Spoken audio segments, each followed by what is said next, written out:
মানুষ যদি আপনাকে গুরুত্ব না দেয়, মানুষ যদি আপনাকে অবহেলা করে, মানুষ যদি আপনাকে ভ্যালিউ দিতে না চায়, যত্ন করতে না চায়, মূল্যায়ন করতে না চায়, সেক্ষেত্রে আপনি কি করতে পারেন?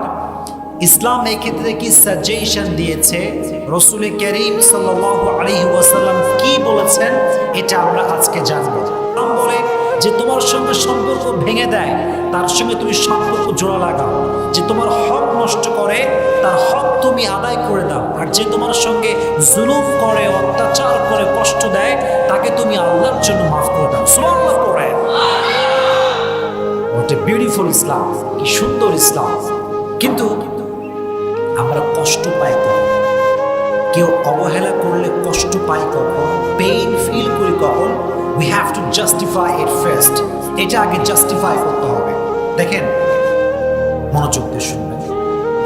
যখন কোনো একজন নির্দিষ্ট ব্যক্তির প্রতি আমাদের অনেক মায়া, অনেক ভালোবাসা এবং অনেক আশা থাকে, এক্স্যাক্টলি সেই ব্যক্তি যখন আমাদেরকে কষ্ট দেয়, যত্ন না করে, গুরুত্ব না দেয়, তখন আমরা প্রচণ্ড পরিমাণে হার্ট ফিল করি, কষ্ট পাই।